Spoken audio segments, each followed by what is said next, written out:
If you disappeared for a week, who would actually miss you? And who would only miss what you do for them? That question reveals something most people avoid, because the real value of a person often becomes visible only when their presence is no longer guaranteed. Today, you'll discover Shu-Ha-Ri, a Japanese system that teaches the art of stepping back so deeply that it exposes the truth about your relationships. Samurai and monks followed this path to face a painful reality. People often realize what someone meant to them only when that person is no longer there. And in that silence, the silence after you finally withdraw, you discover who truly saw you and who only saw your usefulness. Chapter 1. The Awakening. The story begins with a man named Daichi Mori, a quiet soul in the constant noise of Tokyo. He wasn't weak, just stretched thin by a life that demanded more from him than it ever returned. People admired his calm, his strength, his willingness to help. But beneath that still surface lived a truth he never said aloud. He had forgotten what it felt like to exist for himself. Daichi carried responsibilities the way his ancestors carried their swords, with devotion, with loyalty, with silence. He believed that being dependable was the same as being honorable, that giving was the same as being good. One evening, while sorting through the belongings of his late grandfather, he found a wooden box sealed with black thread. Inside lay an old manuscript, its calligraphy fading. On the first page, he read a single line: "You don't recognize a warrior by how much weight he can carry, but by the moment he realizes which weight was never his to carry." A small lantern lit inside Daichi. For the first time, he wondered whether the life he lived was truly his, or just an inheritance of expectations. That night, while the city hummed outside his window, he sat with the manuscript open on his lap, and for the first time in years, he allowed himself to be still. He didn't know it yet, but this quiet fracture in the rhythm of his life was the beginning of Shu-Ha-Ri. Chapter 2. The Mentor.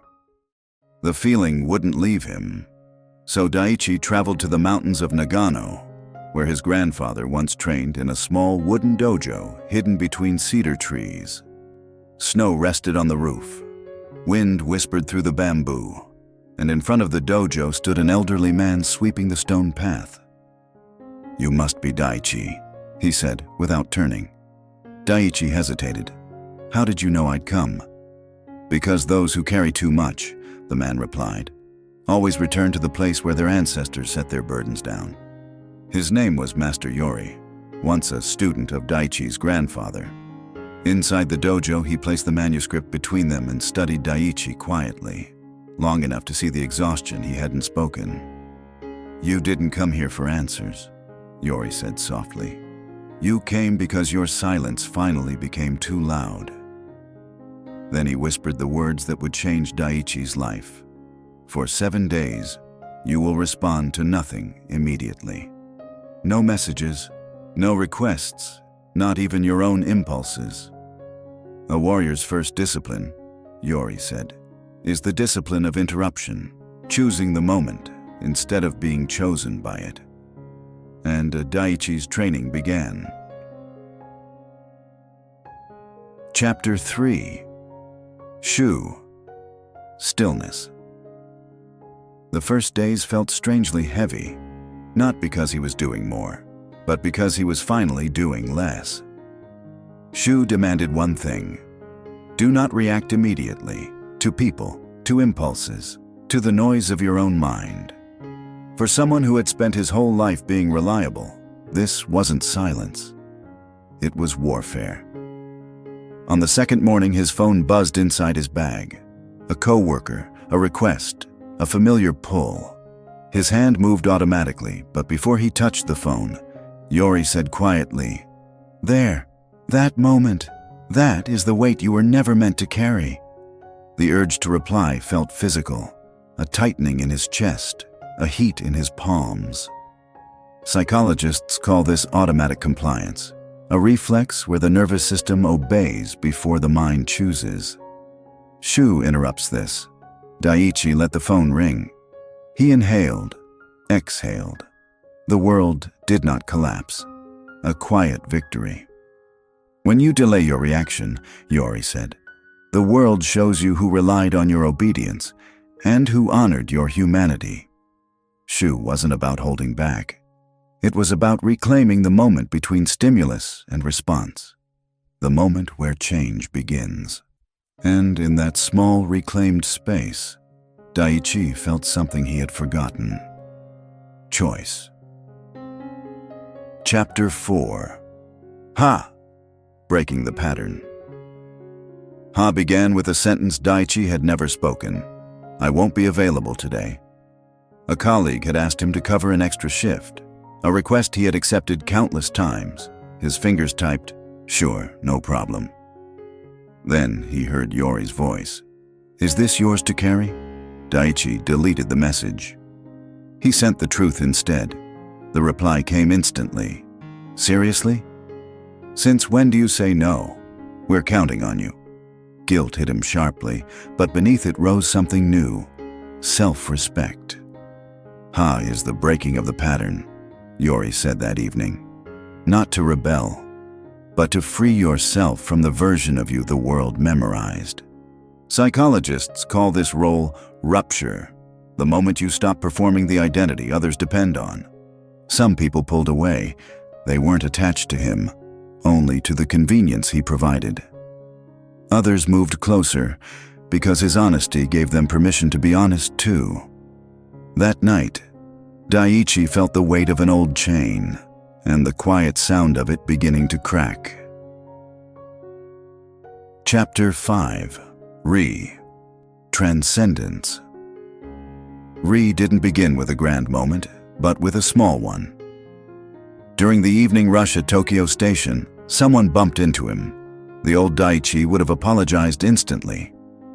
This time, he simply stopped. The world flowed around him like a river around a stone. He no longer moved according to everyone else's urgency, but his own clarity. Ri is not mastery, Yori said that night. Ri is remembering the self you were before the world taught you to forget. Daiichi noticed the shift everywhere. Urgent messages no longer pulled at him. Other people's irritation no longer shaped him. And respect felt natural, not surprising. Psychologists call this autonomous self-definition, identity no longer negotiated through fear or approval. If you keep trying to act like a superhero, you forget you're valuable even without the cape.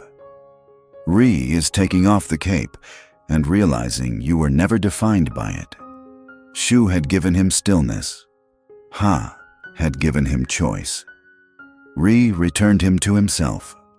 For the first time in his adult life, Daiichi felt whole. Chapter 6. The Relapse. A week later, stress weakened his clarity. 3 urgent messages arrived. Daiichi reacted instantly. The old emptiness returned, and fear with it. That evening he confessed, "I failed." Yori shook his head gently. "No, you stumbled, and stumbling is proof you are walking." He placed a ceramic bowl before Daiichi, its cracks filled with gold. Wabi-sabi, the beauty of the mended. Shu-Ha-Ri is not a staircase, Yori said. It is a spiral. You will meet your old self again, not to become him, but to recognize how far you've come. Imperfection wasn't failure. It was evidence of growth. Chapter 7. Identity and Legacy. Daiichi returned to Tokyo, but not as the man he once was. Same train, same streets, same work, but the way he moved had changed. People noticed before he did. "Are you different somehow?" a colleague asked. "You seem harder to shake." "You feel more like yourself than ever," his sister whispered. Daiichi didn't explain. He simply lived. The shift wasn't in his habits, but in his presence. He no longer reacted from fear or guilt. He didn't bend. He didn't rush. He didn't shrink. A warrior, Yori had said, is not someone who fights noise, but someone whose stillness changes the room. Daiichi had become someone others looked at not because he was available, but because he was anchored. Chapter 8. The System in One Line. Looking back, he realized, Shu let him hear himself again. Ha let him choose differently. Rai let him return to who he had been beneath the noise. You don't transform by becoming someone new. You transform by returning to the self you abandoned when you tried to be available for everyone else. Shu. Pause. Ha. Break. Ri. Become. A cycle. A spiral. A return. Chapter 9. The Quiet Truth. Shu-Ha-Ri was never about stepping back from others, but stepping back into yourself. And when Daiichi stopped abandoning himself, the world revealed who valued him and who merely used him. How much of your life did you give away before you even realized you were gone?